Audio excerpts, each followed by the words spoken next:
Transpiration.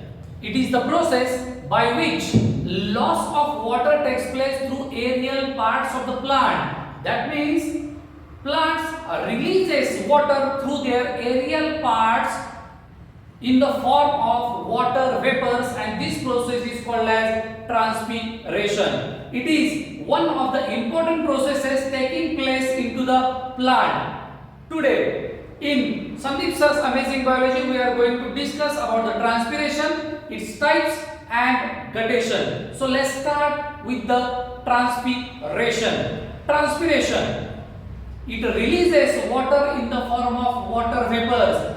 The total water absorbed by the roots, out of this water, about 95% of water get lost in the form of water vapors or in the form of liquid also.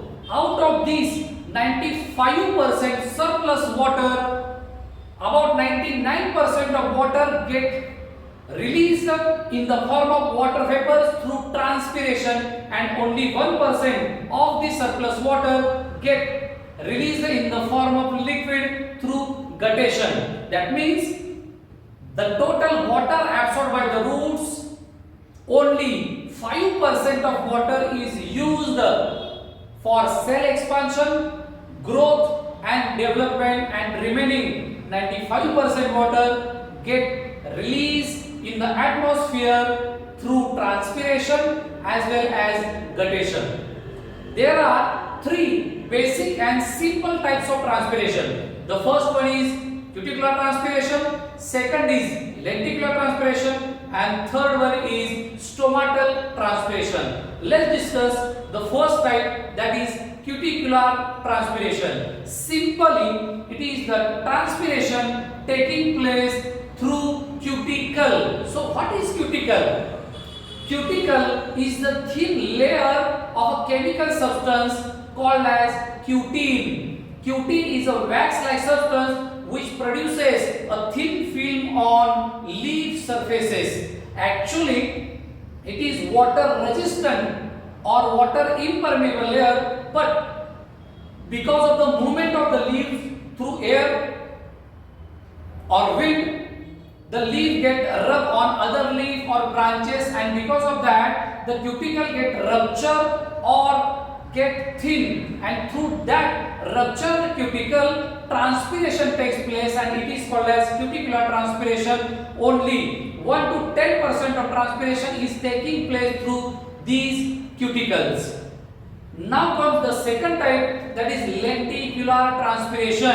Again, it is the transpiration taking place through lenticels. Lenticels are pore-like openings present on young stem, bark as well as on fruits and flowers. Through these lenticels, transpiration is taking place, and such type of transpiration is called as lenticular transpiration. It is very negligible. That means only 0.1% to 1% of transpiration is taking place through these lenticels.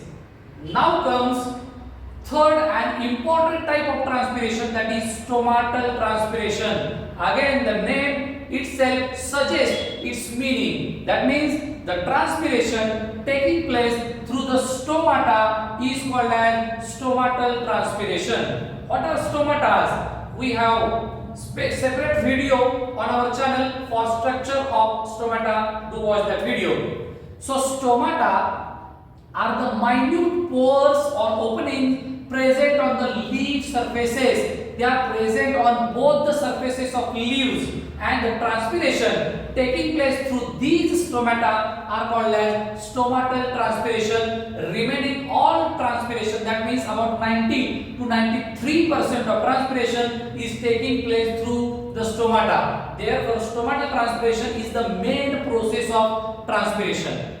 And now comes the guttation. It is a different kind of process. In guttation, transpiration is taking place or water loss is taking place in the form of liquid, and guttation takes place through a separate structure. It is called as hadathode. Hadathodes are present on the bark, on the stem, or also on fruit walls, and through these hydatodes water is releasing or getting out of the plant in the form of liquid, and it is called as guttation. So it was all about transpiration, types of transpiration and guttation. Answer these simple questions into the comment box. Thanks a lot.